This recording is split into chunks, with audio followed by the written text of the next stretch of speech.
Hi hello नमस्ते, कशा आहेत मैत्रिणींनो? मस्तच राहा. तर माझ्या नवीन रेसिपी चॅनलवर तुमचं स्वागत आहे. पाहू शकता इथे मी सफेद तीळ आणि शेंगदाणे हे छान असे मस्त भाजून घेतले. त्याच्यानंतर त्याच्यामध्ये मी गूळ टाकला अर्धी वाटी आणि अर्धी वाटी शेंगदाणे घेतले, एक वाटी सफेद तीळ घेतले. हे सर्व भाजून त्याचं चांगलं बारीक मी कूट करून घेतलेलं आहे आणि त्याच्यामध्ये अर्धी वाटी गूळ टाकून घेतलेला आहे.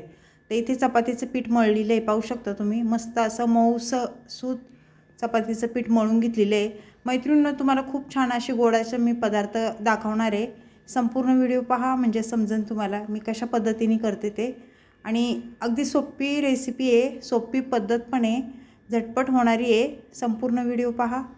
चॅनलवर कोणी नवीन असेल तर लाईक सबस्क्राईब करायला विसरू नका. छान छान कमेंट करा. व्हिडिओ कुठून पाहताय कमेंट करून नक्कीच सांगा. व्हिडिओ आवडला तर मैत्रिणींना नातेवाईकांना शेअर करा. आणि अशा पद्धतीने रेसिपी मी जशी बनवते तशी तुम्ही बनवून पहा. खूप सोपी पद्धत आहे. तर इथे बघा, छोटे छोटे मी गोळे असे करून घेतलेले आहेत. अशा पद्धतीने आपल्याला छोटे छोटे गोळे करायचे. तुम्ही मोठे पण घेऊ शकता किंवा लहान लहान पण घेऊ शकता, प्रत्येकाच्या आवडीवर असतं. आता हे साईडला ठेवूया आणि एक गोळा मी इथे घेतला आहे. थोडंसं पीठ लावून घेते आणि त्यानंतर हे गोळा थोडा लाटून घ्यायचं आहे आपल्याला. पाहू शकता अशा पद्धतीने. त्यानंतर आपल्याला हे थोडा गोळा असा मी बघा पुरीवानी लाटून घेतलेला आहे. त्याच्यात हे सारण आपल्याला भरून घ्यायचे. भरपूर सारं सारण टाकायचे. आपण जसं पुरणाला सारण भरतो त्याप्रमाणेच इथे हे सारण भरून घ्यायचे आणि गोल अशी वाटी करून आपल्याला हे जसं आपण मोदक बनवतो त्या पद्धतीने आपल्याला हे करून घ्यायचे. असं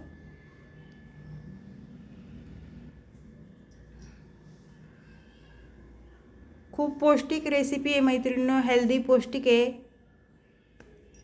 सकाळच्या नाश्त्याला तुम्ही आधीमध्ये करून खायला पण हे बनवून ठेवू शकता आणि टिकणारी वस्तू आहे, खराब होत नाही. तर पाहू शकता अशा पद्धतीने मी सारण त्याच्यात भरून घेतले आणि आता आपल्याला हे लाटून घ्यायचे. पाहू शकता इथे पीठ लावून घेते थोडं मी उंड्याला आणि आपल्याला गोल मस्त अशी चपाती आपण जशी लाटतो तसे ही लाटून घ्यायचे.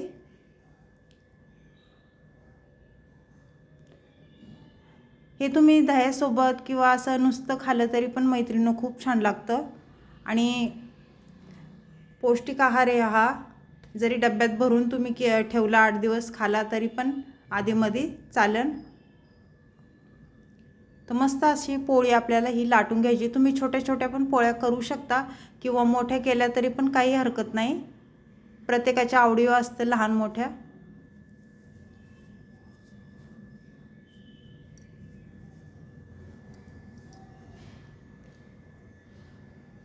काहीतरी नाश्त्याला वेगळं असलं की बरं वाटतं ना मैत्रिणींनो. रोज रोज उपमा पोहे खाऊन कंटाळा येतो. काहीतरी वेगळं केलं की ते पण आपल्याला म्हणजे आपण आनंदाने खातो. तर पाहू शकता मस्त अशी पोळी लाटून घेतलेली मी साईडला ठेवली. आता इथे दुसरा उंडा घेतला आहे. मी असंच तुम्हाला दाखवणार आहे, जसं पहिले मी बनवलं त्या पद्धतीनेच आपल्याला ह्याच्यामध्ये परत सारण भरून घ्यायचे.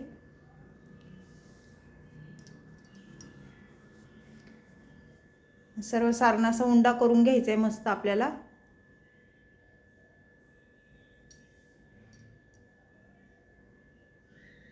खूप सोपी आहे रेसिपी, झटपट आहे. संपूर्ण व्हिडिओ पहा. हा व्हिडिओ छोटासा आहे मैत्रिणींनो आणि ह्या व्हिडिओमध्ये मी पुढं पण एक व्हिडिओ तुम्हाला दाखवणार आहे.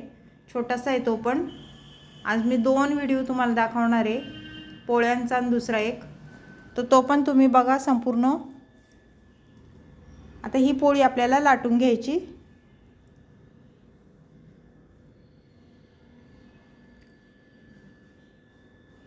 पाहू शकता मस्त लाटल्या जाते आपली पोळी पण.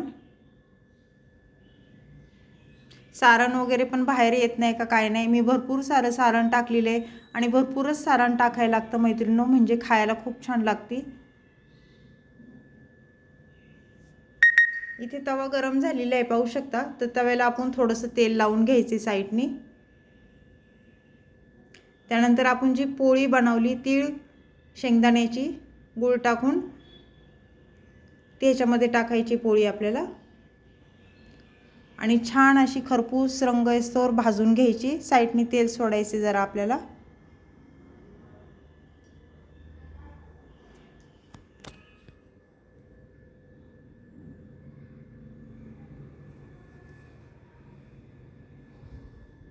पलटी करून घेऊया.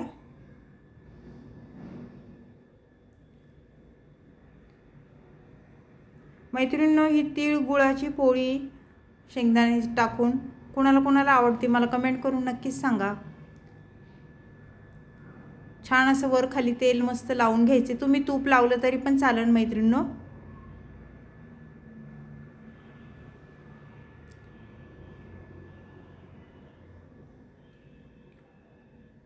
शक्यतो पातळच लाटायची पोळी, जाड नाही लाटायची. पातळ खायला खूप छान लागते. मस्त ही पोळी आपली भाजल्या गेलेली आहे तर काढून घ्यायची. पाहू शकता त्याच पद्धतीने आपल्याला दुसरी पण पोळी ह्याच्यात टाकून द्यायची तव्यावर आणि ती पण अशीच भाजायची. आपल्याला खरपूस रंग येतोवर मस्त तेल लावून घेऊया आपण थोडंसं.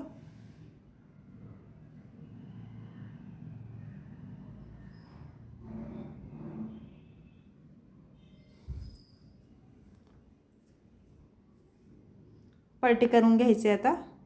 तर पाहू शकता खालची साईड थोडी भाजली की पलटी करून घ्यायचे आपल्याला.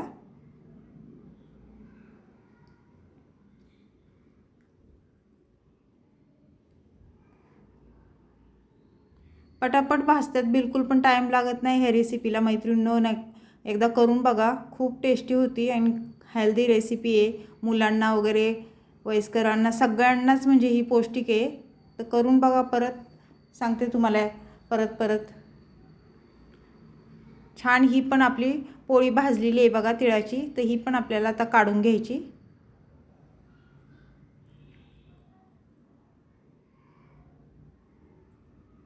तर मस्त आपली तीळ गुळाची पोळी ही झालेली आहे मैत्रिणींनो. हेल्दी रेसिपी आहे. कोणाला आवडली कमेंट करून नक्कीच सांगा. चॅनलवर कोणी नवीन असेल तर लाईक सबस्क्राईब करायला विसरू नका. छान कमेंट करा. व्हिडिओ कुठून पाहताय कमेंट करून नक्कीच सांगा. ही रेसिपी करणार का ते पण मला नक्की सांगा मैत्रिणींनो. लाईक सबस्क्राईब करायला विसरू नका. छान कमेंट करा आणि तुमचा सपोर्ट मला असाच राहू दे मैत्रिणींनो. तर मस्त आपली ही तीळ गुळाची पोळी झालेली आहे. तर आता आपण दुसऱ्या रेसिपीकडे वळूया. तर इथे बघा मी तुरीची डाळ ही 3 शिट्ट्या कुकरला लावून घेतले आणि छान डाळ अशी मस्त शिजून घेतलेली आहे. पाहू शकता तुम्ही. तर ही डाळ आपल्याला छान अशी फेटून घ्यायची. अगदी सोपी रेसिपी आहे मैत्रिणींनो आणि झटपट होणारी आहे ही पण डाळीची. तर डाळ बघा मस्त अशी शिजल्या गेलेली आहे. तर छान फेटल्या जाती. थोडंसं पाणी टाकून घेऊया आपण आणि परत एकदा फिरवून घेऊया असं.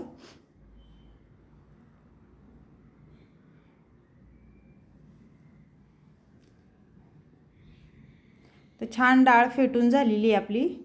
तर हे साईडला ठेवूया आणि आता मी गॅस वळते बघा. इथे मी गॅस पेटवून घेणार आहे आणि गॅसवर कढई ठेवून घ्यायची. ही पण रेसिपी अगदी झटपट आहे मैत्रिणींनो. बिलकुल पण टाईम लागत नाही. कढई गरम झाल्याच्या नंतर आपल्याला तेल टाकून घ्यायचे. साधारण 1 पळी तेल टाकून घेतले मी. तेल तुम्ही तुमच्या अंदाजे कमी जास्त करू शकता. तेल छान तापल्याच्या नंतर आपल्याला जिरं टाकून घ्यायचे. अर्धा चमचा जिरं छान फुललं की त्यानंतर आपल्याला लसूण टाकून घ्यायचं. मी इथे लसूण ठेसून घेतला होता. लसूण ठेसून घेतला की कसं लसणाचा आरक चांगला तेलामध्ये उतरला जातो आणि डाळ खायला खूप छान होती, टेस्टी होती. ते छान मिक्स करून घेतल्याच्या नंतर आपल्याला इथे हळद टाकून घ्यायची 1 चमचा. हळद पण तेलावर चांगली परतून घ्यायची. त्यानंतर जी डाळ मी शिजून घेतलेली ती टाकून घेऊया. छान मिक्स करून घ्यायचे आणि पाणी टाकून घ्यायचे. आपल्याला जेवढी डाळ बनवायची घट्ट पातळ त्याप्रमाणे इथे पाणी ॲड करायचे आपल्याला.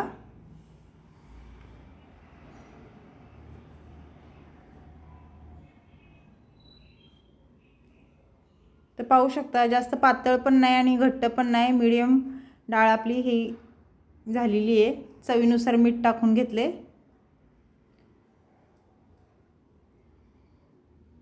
मीठ टाकून झाल्यानंतर परत छान मिक्स करून घ्यायचे अशा पद्धतीने आणि डाळीला आपले छान एक उकळी काढून घ्यायची. ही डाळ मी अगदीच साधी डाळ बनवलेली आहे मैत्रिणींनो. ह्याच्यामध्ये मी खोबरं, कोथिंबीर, कांदा वगैरे काहीच नाही टाकलेलं.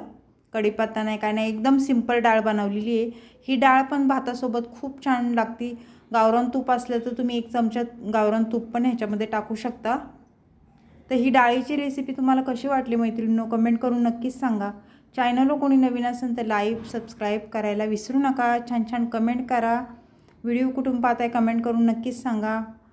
आणि व्हिडिओ आवडला डाळीचा तर मैत्रिणींना नातेवाईकांना शेअर करा. आणि कुणाला ही डाळ आणि तीळ गुळाच्या पोळ्या आवडल्यात मला कमेंट करून नक्कीच सांगा. आणि अशा पद्धतीने तुम्ही करणार का ते पण कमेंट बॉक्समध्ये लिहून पाठवा. तर अशीच रेसिपी घेऊन मी पुन्हा हजर होईन. तोपर्यंत सर्वांना बाय मैत्रिणींनो. पुन्हा भेटू आपण दुसऱ्या रेसिपीसोबत. तर पुन्हा सांगते, लाईक सबस्क्राईब करायला विसरू नका. तुमचा सपोर्ट मला असाच राहू दे. खूप छान वाटतं, तुम्ही कमेंट वगैरे पण छान छान करता मला.